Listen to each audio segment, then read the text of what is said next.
Last episode में हमने देखा था कि बो फैन इनविजिबल बीट लेकर चूचू के साथ ऑक्शन रूम में चला जाता है, जहां बाद में लुओ अपनी सेक्रेटरी के साथ आकर बैठ जाता है और ऑक्शन में पहली बेट एक वास बॉटल पर होती है, जो लुओ से बो फैन जीत जाता है। जिसके बाद कम्युनिटी प्रोजेक्ट के लिए बेट शुरू होती है, लेकिन वहां के नेगेटिव इफेक्ट की वजह से कोई भी उस जगह पर बेट नहीं करना चाहता था। तभी वहां का डेवलपर सबसे रिक्वेस्ट करता है, जिसे सुनकर लुओ उस जगह के लिए 100 मिलियन की बिड कर देता है। अब आगे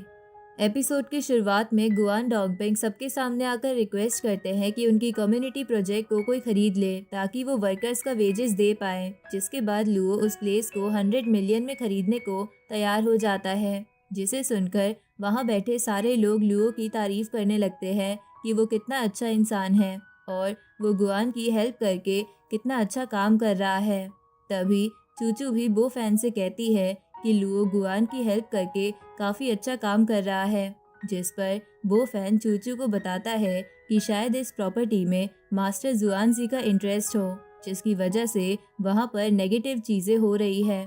और शायद इसी की वजह से लुओ भी इस प्रॉपर्टी को मास्टर जुआनजी के लिए ही खरीद रहा है। जिसे सुनकर चूचू उससे कहती है कि भले ही वो मास्टर जुआनजी को पसंद नहीं करता, लेकिन बिना एविडेंस के उसको उनके अगेंस्ट ऐसी बातें नहीं करनी चाहिए। जिसके बाद बो फैन चूचू को सारी बात बताता है कि कैसे फेक मेडिसिन के पीछे भी मास्टर जुआनजी का हाथ था और मिस्टर टैंग और मिस्टर ही को कोमा में ले जाने में भी मास्टर जुआनजी की ही प्लानिंग थी। ये सब सुनकर चूचू बहुत ज्यादा शॉक हो जाती है। चूचू को सब कुछ बताने के बाद बो फैन 150 मिलियन की बिड कर देता है, जिसे देखकर वहां बैठे सब लोग बो फैन के अगेंस्ट बात करने लगते हैं कि लुओ से कम्पीट कर रहा है और लुओ उठकर बो फैन से इसके बारे में पूछने लगता है। जिसे सुनकर बो फैन लुओ से कहता है कि अगर लुओ चाहे तो वापस बिड कर सकता है, लेकिन लुओ ऐसा नहीं करता और बो फैन वो बिड जीत जाता है। वहीं दूसरी तरफ मास्टर जुआनजी अपने इविल प्रैक्टिस कर रहे होते हैं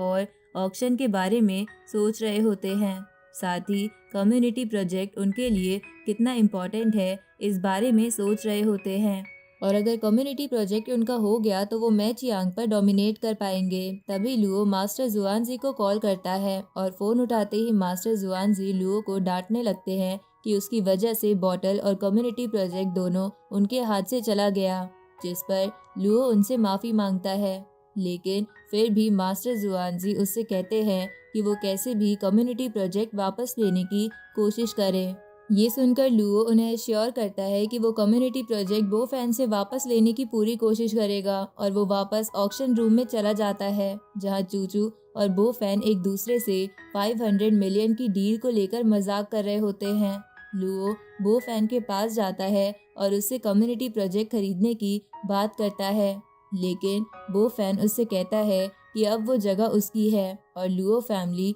उसकी जगह को अफोर्ड नहीं कर सकती। ये सुनकर लुओ गुस्से में जाकर अपनी जगह पर वापस बैठ जाता है और ऑक्शन फिर से शुरू हो जाता है और अब ऑक्शन में मास्टर जुआनजी के बनाए गए लकी डेजी बीट को प्रेजेंट किया जाता है, जिसका वेट वहां पे बैठे सभी लोग कर रहे होते हैं। होस्ट उसकी इम्पोर्टेंस बताते हुए सबसे कहती है कि ये बीट डेकोरेशन के लिए भी यूज किए जाते हैं, लेकिन इसका मेन पर्पस है गुड लक लाना। जिसके बाद वो बीट सबको दिखाती है और उसमें से एक रेडियंट फोर्स निकलती है जो बहुत ग्लो करती है। साथ ही वो ये भी बताती है कि इस बीट से मार्शल आर्ट्स टेक्निक्स भी बहुत ज़्यादा इम्प्रूव होती है और सबको डेमो भी दिखाती है, जिसे देखकर वहाँ बैठे सभी लोग शॉक्ड हो जाते हैं और वो इस बीट की बहुत सारी खूबियाँ बताने लगती है, जिसे सुनकर सब इम्प्रेस्ड हो जाते हैं। इस बीट की स्टार्टिंग बिड 10 मिलियन होती है और वहाँ बैठे बहुत सारे लोग इस बीट के लिए बिड करने लगते हैं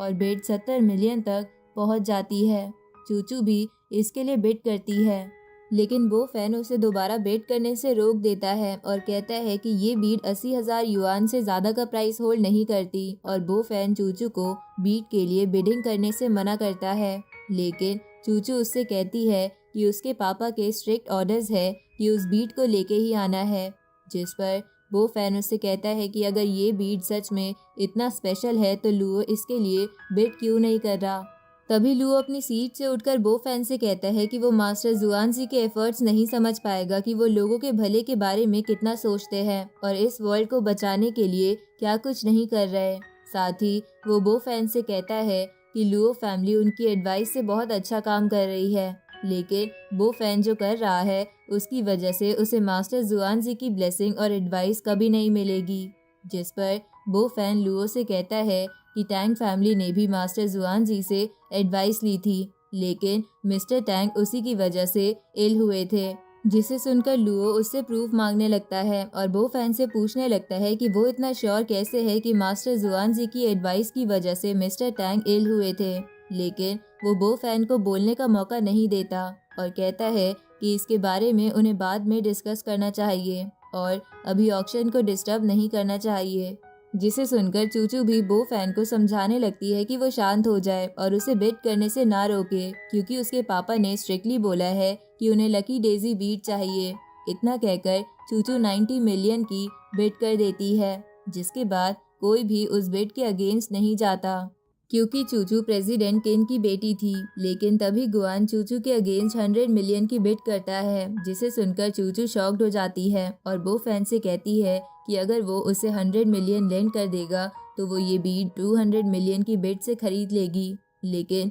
बो फैन कहता है कि वो उसको पैसे जरूर देता, लेकिन जंग खरीदने के लिए वो उसे पैसे नहीं देगा। ये सुनकर लुओ बो फैन से गुस्से में कहता है कि वो नॉनसेंस बात कर रहा है और उसे क्या लगता है कि मास्टर जुआनजी की बनाई बीड्स फेक है। ये सब सुनकर वहाँ बैठे सभी लोग भी बो फैन के अगेंस्ट हो जाते हैं और उसकी बुराई करने लगते हैं। तभी बो फैन अपना फोन निकालता है और अपनी पावर से उसे फ्लोट करवाने लगता है, जिसे देखकर वहाँ बैठे सभी लोग शॉक्ड हो जाते हैं और बो फैन की बातों पर विश्वास करने लगते हैं। जिसके बाद चूचू भी बो फैन से माफ़ी मांगती है कि उसने पहले उसकी बातों पर विश्वास नहीं किया। तभी लुओ सबको अपनी बातों से वापस मैनिपुलेट करने की कोशिश करता है और बो फैन से कहता है कि भले ही वो बोल रहा है कि ये कोई मैजिक नहीं है, बस मार्शल आर्ट्स की प्रैक्टिस है, लेकिन लकी डेजी बीट तो ग्लो भी करता है।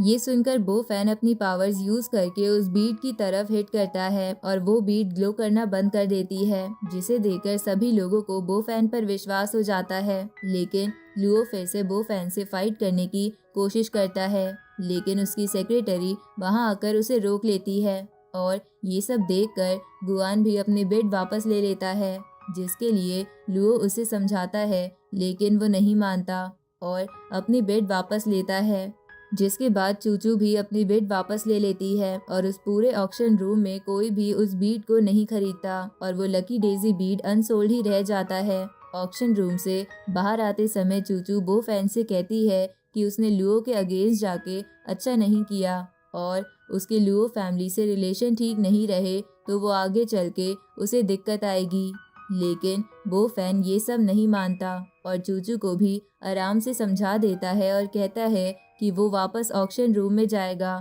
क्योंकि उसे लुओ से कोई फर्क नहीं पड़ता। वहीं दूसरी तरफ लुओ अपनी सेक्रेटरी के साथ कॉरिडोर से आ रहा होता है, जहां उसकी सेक्रेटरी उससे पूछती है कि क्या वो चूचू और बो फैन को ब्लैक लिस्ट में ऐड कर दे ताकि वो लोग ऑक्शन अटेंड नहीं कर पाए। लेकिन लुओ उससे ऐसा करने को मना कर देता है, क्योंकि ऐसा करना उसकी फैमिली रेपुटेशन के लिए ठीक नहीं होता और अपनी सेक्रेटरी से कहता है कि लुओ फैमिली थोड़ा सा लॉस झेल सकती है और अब बो फैन का क्या होगा ये मास्टर जुआनजी देख लेंगे, उन्हें अब कुछ नहीं करना। मास्टर जुआनजी मेंशन में अपनी इविल प्रैक्टिस कर रहे होते हैं। तभी वो नोटिस करते हैं कि उन्होंने जो मैग्नेटिक फील्ड उस एरिया में बनाई थी वो फेल हो गई है और बिल्कुल भी काम नहीं कर रही, जिसके बाद उन्हें पता चल जाता है कि ऑक्शन रूम में कुछ चीज़ें गड़बड़ हो रही है और उनके प्लान के अकॉर्डिंग काम नहीं कर रही, जिसके बाद उन्हें बो फैन पर बहुत ज़्यादा